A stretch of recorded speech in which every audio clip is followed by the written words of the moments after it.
पाकिस्तान कुर्बानियों से बना है। पाकिस्तान अल्लाह की बहुत बड़ी नेमत है, इसके लाखों मुसलमानों ने कुर्बानियां दी हैं। दुनिया की 2 हिजरतें सबसे बड़ी हुई है, उनमें एक हिजरत ये मुल्क पाकिस्तान की है। 1.5 करोड़ से जायद मुसलमान 14 अगस्त 1947 को हिंदुस्तान छोड़कर पाकिस्तान आए, इकट्ठे 1.5 करोड़ से जायद। और पूरी तारीख में इतनी बड़ी हिजरत नहीं है कि एक मुल्क से इतने लोगों ने अपने मुल्क को छोड़ा हो और अगले मुल्क में चले गए हो।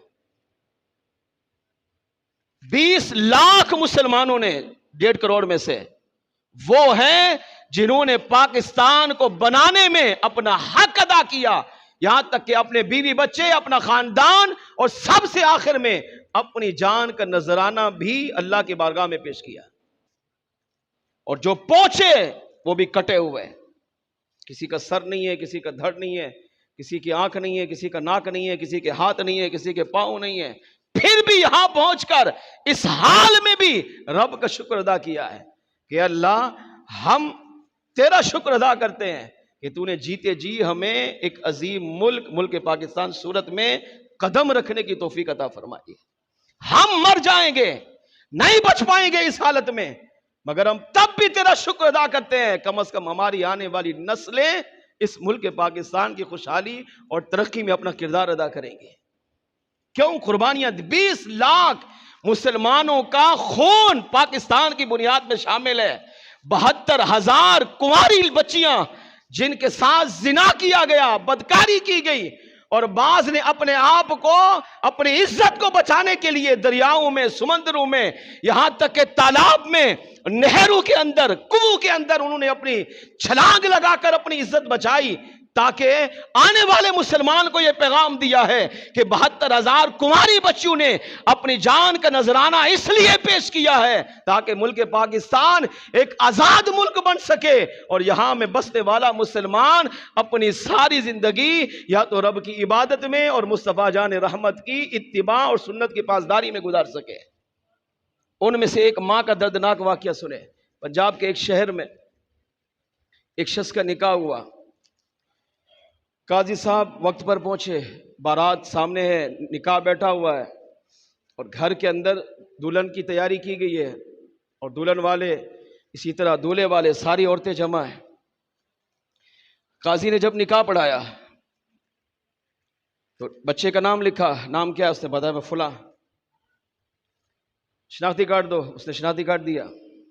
शनाख्ती कार्ड में देखा तो उसका बाप का नाम नहीं था, बाप की जगह सरपरस्त का नाम। जैसे हमारा में होता है, बच्चा गोद ले लिया, अब क्या करते हैं बच्चे के साथ वो जो सरपरस्त होता है, जिसने गोद लिया है किसी का बेटा, अब वो अपना नाम जोड़ देता है।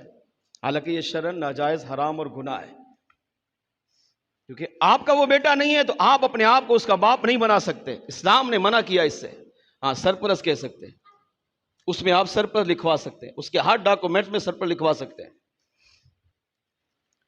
तो काजी ने जब उसका नाम पूछा, नाम बताया, नाम लिखा, शनाख्ती कार्ड मंगवाया तो उसमें लिखा था कि सरपरस्त। तो काजी ने कहा तुम्हारे असली बाप का नाम क्या है? बच्चा खामोश हो गया। क्या हो रहा है? निकाह। तो निकाह बच्चे का तो नहीं होता ना, बड़े जवान का निकाह होता। अब जब वो खामोश हो गया, उसने फिर पूछा भाई बाप का नाम बताओ। अब वो खामोश। तीसरी मर्तबा पूछा बेटा बाप का नाम बताओ, तुम्हारा निकाह पढ़ाना है, लोग इंतजार कर रहे हैं। अब वो खामोश। अब सारे जितने भी अवाम थी ना, सबका मरकज वो बन गया है। ज़ाहिर दूल्हा दूल्हा होता है, उस वक्त उसके एक मजे होते हैं, पूरी बारात उसी की है, सबकी तवज्जो का मरकज वही बना होता है। मगर पहले लोग उसके अपने दिल में उसकी मोहब्बत, प्यार लेकर आए, मगर अब लोगों के दिल में नफरत होने लगी और लोगों ने अजीब व गरीब नजरों से उसको देखा कि भाई बाप का नाम नहीं बता रहा, तो अब आप क्या समझेंगे? हराम का है। बाप का नहीं पता तो क्या समझोगे कि पता नहीं किसका है, हलाल का है या हराम का है? सारी बात है, हर बंदे को शक पैदा हुआ। उठा, जब लोगों को देखा तो लोग अब घूर घूर के देखने लगे, तो खड़ा हुआ, कहा मैं मां से पूछ के आता हूं। काजी साहब ने कहा जाओ पूछो। घर गया और जाते ही मां से पूछा, मां मेरे बाप का नाम क्या है? अजीब सवाल है ना। इतना अरसा गुजर गया, होश नहीं था बाप का, मगर आज पूछ रहा है। माँ बाप का नाम क्या है? माँ खामोश। अब जितनी दुल्हन मौजूद है और उसके साथ सहेलियां हैं, जितनी औरतें मौजूद हैं, अब सबकी तवज्जो इस पर आ गई।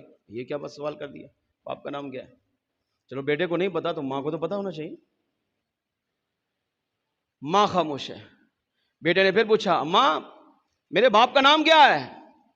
वहां निकाह हो रहा है, हजारों लोग मौजूद हैं, वहां मेरी बेइज्जती हो रही है। उन्होंने मुझसे पूछा, 3 मरतबा पूछा, मैंने जवाब नहीं दिया। आखिर में जब मैं शर्मिंदा हुआ तो मैंने कहा मां से पूछ के आता हूं, क्योंकि कम से कम मां को तो पता होगा, मगर मां खामोश है। दूसरी मरतबा पूछा, मां खामोश। तीसरी मरतबा पूछा, मां खामोश। बेटे को गुस्सा आया और मां को बुरा भला कहना शुरू कर दिया कि अब मां भी खामोश है, बेटा भी खामोश। बेटे को नहीं पता मैं किसका नुत्फा हूं, मेरा बाप कौन है। मां को भी नहीं पता इसका बाप कौन है। तो अब जाहिर बात है, क्या समझेंगे? हराम का है, किसका नुत्फा है। अब मां को बुरा भला कहा कि मुझे जलील और रुस्वा कर दिया।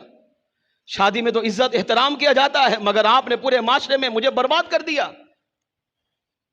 अब लोग मुझे तरह तरह के नाम से पुकारेंगे। तो इस जिंदगी से, इस शादी से तो मौत अच्छी है। जब मां को बुरा भला कहा और वो सहेलियां जो पहले बड़ी प्यार मोहब्बत से देख रही थी, अब वही उस लड़के की मां को गलत निगाहों से देखने लगी, गुस्से की निगाहों से, नफरत की निगाह से देखने लगी। तो मां ने जब ये सारा मंजर देखा तो अब मां ने जो राज छुपाया हुआ था उसको निकाला, फूट फूट के रोना शुरू कर दिया। तो जब मां रोई तो बेटा थोड़ा सहमा, बैठा, मां के गले लगा, वो भी रो पड़ा। कहा, मां बता तो सही मेरा बाप कौन है। मां ने कहा, तेरा बाप कौन है मुझे नहीं पता, अगर पता होता तो तुम्हें बता देती। खामोश इसलिए रही क्योंकि मुझे भी नहीं पता। उसने कहा, मां ये कैसे हो सकता है कि तुम्हें भी नहीं पता मेरा बाप कौन है, मुझे भी नहीं पता मेरा बाप कौन है, तो फिर मैं किसका हूं? अब मैं जिंदगी कैसे गुजारूंगा? अब ये तो बात खुल गई है, अब तो मैं माशरे में जलील और रुस्वा हो गया। मां ने कहा, जलील रुस्वा नहीं होगा। अब राज पूछना चाहता है तो सुन। जब वहां हिंदुस्तान के अंदर, मुल्क पाकिस्तान की आजादी की तहरीक चली तो उनमें मैं भी शामिल थी। मैं उस वक्त 5 साल बच्ची थी। मेरा बाप भी था, मां भी थी, भाई भी थे, बहनें भी थी, खानदान था, पूरा खानदान। उन 1.5 करोड़ मुसलमानों में हमारा भी शामिल था। मगर हम वहां से भागे तो हमारे पीछे सिख भी थे, हमारे पीछे हिंदू भी थे, यहूद व नसारा भी थे, अंग्रेज भी थे। हम अपनी जान को कहां कहां से बचाते। वहां से हम भागे तो मेरा पूरा खानदान, जब पाकिस्तान का बॉर्डर हमने क्रॉस किया तो मेरा पूरा खानदान तबाह हो चुका था। मेरी मां भी कत्ल हो गई, शहीद हो गई, बाप भी चला गया, बहनें भी चले गई, भाई भी चले गए, भतीजे भांजे सब चले गए। मैं उस वक्त 5 साल अकेली बची थी। मैं पूरे खानदान में अगर तन्हा बची तो वो मैं थी। मुझे मेरी मां ने कहीं छुपा दिया जिसकी वजह से मैं बच गई। मेरा पूरा खानदान मुल्क पाकिस्तान को आजाद कराने में शहीद हो गया। इन शुहदा ने अगर कयामत के दिन हमारी गिरबान पकड़कर पूछा, इस बच्ची ने, 5 साल बच्ची ने पूछा जो हमारे मुल्क पाकिस्तान की है, जो मरने से पहले अपनी दास्तान लिखकर चली गई कि मैंने मुल्क पाकिस्तान बनाने के लिए अपना सारा खानदान कुर्बान किया था, और तुम्हें घर बैठे 14 अगस्त 1947 को पाकिस्तान जैसी नेमत मिली, तुमने इसका कौन सा हक अदा किया है? क्या इसलिए पाकिस्तान दिया था कि तुम पाकिस्तान में बदकारियां करो, अल्लाह रसूल की नाफरमानियां करो, शराबें पियो, जिना करो, नाच गानों की महफिलें करो, अल्लाह रसूल की खुल्लम खुल्ला वहां नाफरमानी करो? क्या इसलिए दिया था पाकिस्तान? तो मेरे पास, आपके पास क्या जवाब होगा? कभी सोचा? उसने कहा, अच्छा आप 5 साल बच्ची थी तो फिर मैं किसका हूं? मां ने कहा, बेटा मैं जब आगे चली तो दरिया से मेरा गुजर हुआ। दरिया में लोग तैर रहे थे और वो तैर नहीं रहे थे। जब मैंने उनको देखा तो वो सब लाशें थी।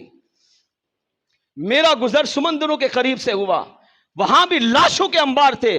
मैं ये समझी लोग तैर रहे हैं, मैं भी तैर कर अपनी जान बचाऊं, मगर कोई तैर नहीं रहा था, लाशें तैर रही थी। मेरा गुजर जिस कुआं से हुआ, कोई कुआं ऐसा नहीं था जो लाशों से भरा हुआ ना हो। मेरा गुजर हर तालाब से हुआ, कोई तालाब ऐसा नहीं देखा जो लाशों से भरा हुआ ना हो। यहां तक कि जब मैं पाकिस्तान के करीब आई तो मैंने आगे आकर देखा तो वहां लाशों का अंबार लगा हुआ था। इस तरह कचरा कुड़ी की एक ढेर होता है ना, इस तरह लाशों का ढेर था। अब मैं 5 साल की उम्र है, अब मुझ पर क्या गुजरी ये सोच भी नहीं सकते। कहा जब मैं घबराती हुई रोती हुई वहां से आगे बढ़ी तो किसी के रोने की आवाज आई, तो मैं उस आवाज की तरफ गई तो उन्हीं लाशों के करीब बैठकर एक बच्चा, जो छोटा 3 साल का बच्चा था, बैठा हुआ रो रहा था। मैंने जाकर उस बच्चे को उठाया, उसको सीने से लगाया, उससे प्यार किया, उसे दिलासा दिया, पानी तलाश किया, उसको पानी पिला, उसको लेकर आगे बढ़ी। फिर मैं पाकिस्तान पहुंची, अपनी सारी जिंदगी उस बच्चे की परवरिश की। उस बच्चे की खातिर मैंने शादी नहीं की, निकाह नहीं किया, उसको कमाया, उस बच्चे को पढ़ाया लिखाया, बड़ा किया, जवान किया, और अब उसकी निकाह की तकरीब हो रही है और वो 3 साल छोटा मासूम बच्चा तू है। अब बता मुझे कैसे पता चलेगा तेरा बाप कौन है? तू तो मुझे वहां मिला जहां लाशों के अंबार लगे हुए थे। मेरा खानदान पाकिस्तान पर के लिए कुर्बान हो गया, तेरा सारा खानदान पाकिस्तान के लिए कुर्बान हो गया। अब यही 3 साल बच्चा और 5 साल बच्ची अगर क़यामत के दिन हमसे पूछें, बताइए हमारे पास क्या जवाब है? अगर हम चाहते हैं कि हम यहां सुरखरू हों, कब्र में सुरखरू हों, आखिरत में सुरखरू हों, इन 20 लाख शुहदा के सामने क़यामत के दिन सुरखरू हों, तो उसका एक जरिया यह है कि 14 अगस्त को अल्लाह की इबादत में गुजारिए, मुस्तफ़ा जान रहमत सल्लल्लाहु अलैहि वसल्लम की शरीयत की पासदारी में गुजारिए। अगर